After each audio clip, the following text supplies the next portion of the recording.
Yo, so guys, welcome back to another video. This is a reaction to real life lore, and the video is why there's a CIA base in the centre of Australia. With this, I assume there's probably a CIA base in pretty much every country that the US is allies with. But I guess because it's in the centre of Australia, it's kind of like what Las Vegas, Nevada, or Nevada as a whole. Like, it's just a lot of deserted land and no one's nearby. And it's, yeah, probably the same situation, a lot more top secret and stuff. I don't know the situation though, so we're going to learn in this video. But yeah, we're going to get the reactions back up and going now. I've got a different background and I'm trying to make it look a bit better as well. So yeah, for the next few days, for the next few weeks, you might notice the background change slowly. But yeah, hopefully going to enjoy, hopefully you're all doing well. And let's just check this out and see why this is the case. Australia is a fascinating continent, as the driest continent in the world apart from Antarctica. Bro, it looks like Mars. It's so weird how the colour looks so different. Like, got the green here, but then here it just looks like a different planet, It's bro. no surprise that Australia is home to the second largest desert of the inhabited Earth's continents, remaining only behind the Sahara of northern Africa in scale and scope. The Great Australian Desert spans more than a third of the continent and is larger in size than the entirety of Kazakhstan.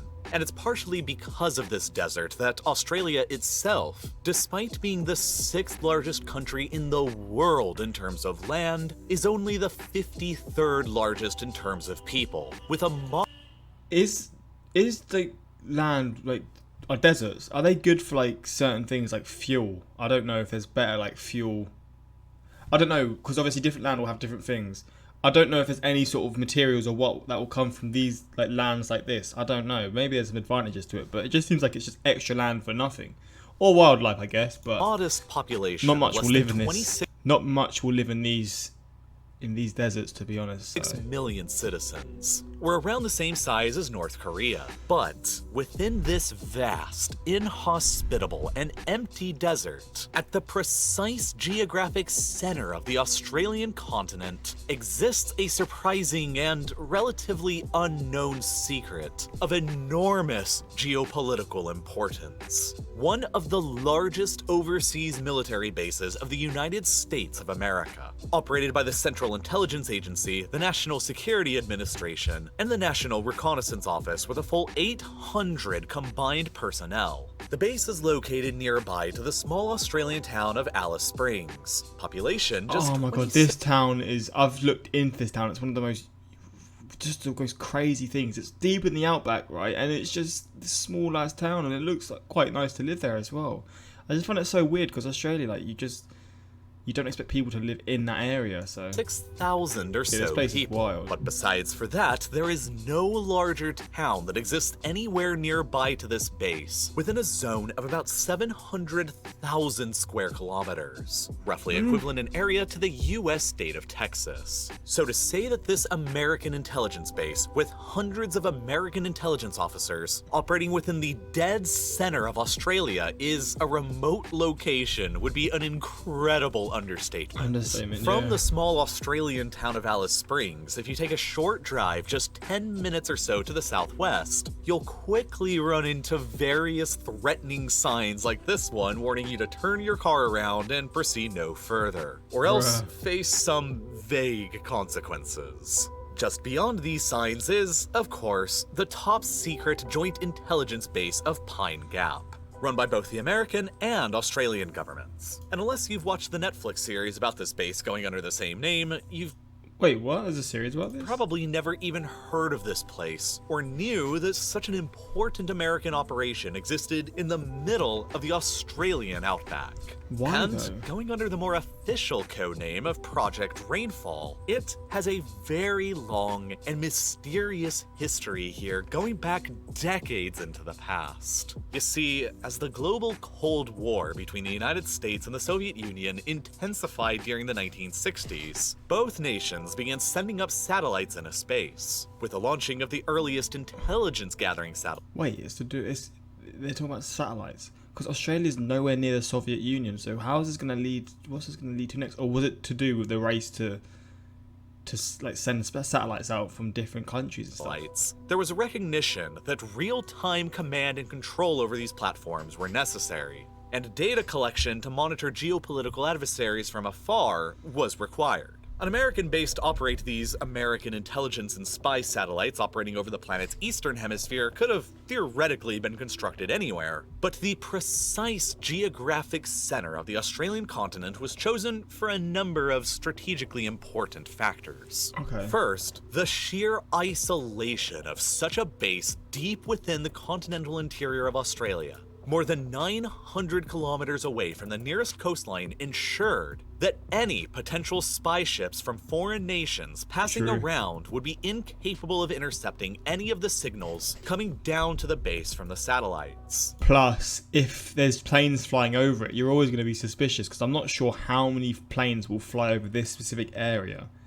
It's probably the most, like, I don't know how to say it, just the least amount of planes will fly here than anywhere else in the country. Although there is a town nearby, and I assume there's an airport there, but still, if you see, like, if there's planes in the sky or whatever, you'd maybe know, or you'd be able to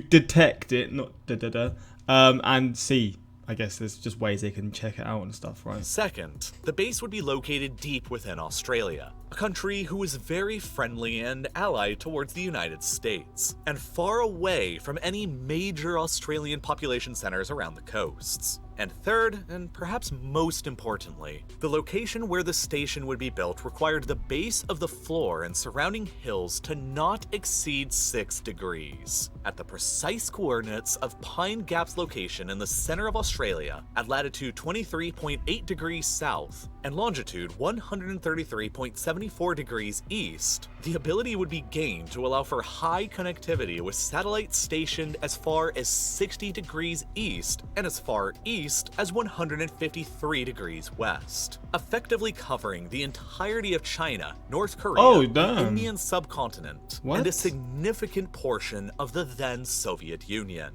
In short, it was a very logically chosen location to construct a satellite intelligence base at. And as a result, by late 1966, the American and Australian governments signed a treaty calling for the creation of a US satellite surveillance base in Australia, which eventually became the modern Pine Gap, where operations began in 1970 with the relocation of hundreds of American families to the center of the outback. But there was another, larger intelligence alliance at work here that led to the creation of the base as well. Known as the Five Eyes, this is an intelligence alliance of the 5 major Bro, it's crazy how red it looks to the rest of the world.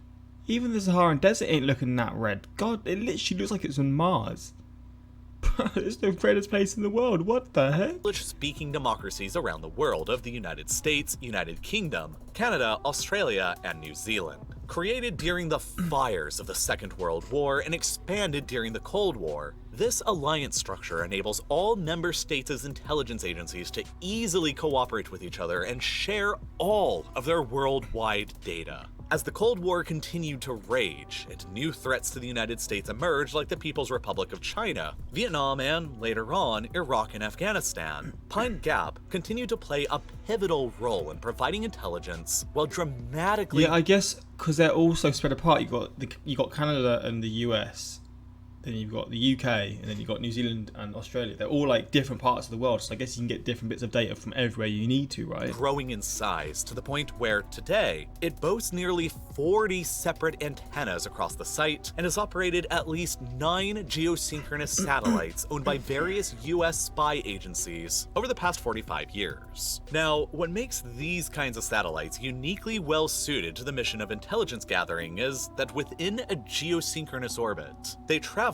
in the same direction as the Earth's rotation, and therefore retain the exact same orbital period as that of the Earth's rotation, which effectively just means that they view the exact same portion of the Earth's surface at all times, as if they're sort of fixed in position on the map. This is in stark contrast to satellites that operate in lower Earth orbits, which circle around the planet often multiple times a day. How can you set a satellite to rotate at different speeds? It's just, oh mate, it's wild to me.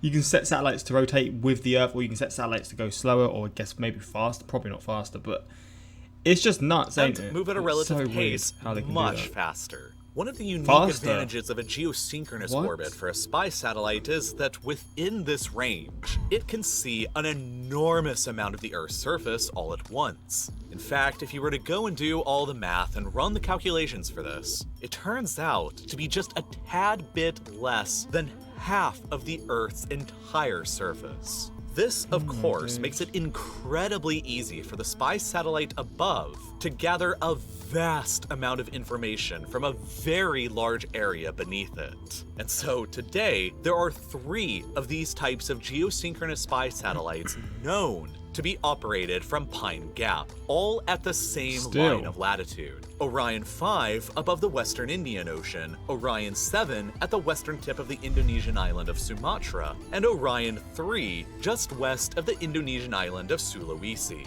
Each of these 3 geosynchronous satellites sit at an altitude of about 36,000 kilometers above the Earth's surface at these precise coordinates, and they each collect an incredibly wide range of electronic signals from the Earth's surface beneath them, like radio communications, radar emissions, microwave transmissions, missile telemetry, satellite and cell phone transmissions, and even more. These 3 satellites effectively grant American intelligence agencies, and therefore the intelligence of all the Five Eyes member states, an incredible Look how much flipping space. This one literally reaches to the UK. Degree of satellite coverage across every single area of modern US critical strategic concern. From Western Africa, across the Middle East, Ukraine, Russia, Iran, Afghanistan, China, and North Korea. More than half of the Earth's surface outside of the polar regions. Once data from these regions is received by the satellites, their information is relayed via a signal back to the Pine Gap base in the center of Australia, and then disseminated from there towards the various intelligence agencies of the Five Eyes member states, like the American CIA and British MI6. And while controversial at times, the American intelligence capabilities that are granted by satellite sites around the world like Pine Gap are unmatched by any other intelligence agency in the world. And while most of what these satellites do is top secret and highly classified, we all know that launching those satellites, maintaining them up there, and gathering all that data from the surface below is an incredibly difficult feat to accomplish. And if you're anything like me, then you're probably curious how satellites like these actually work, and more to the point, how anything actually works. Brilliant. Understanding the difficult...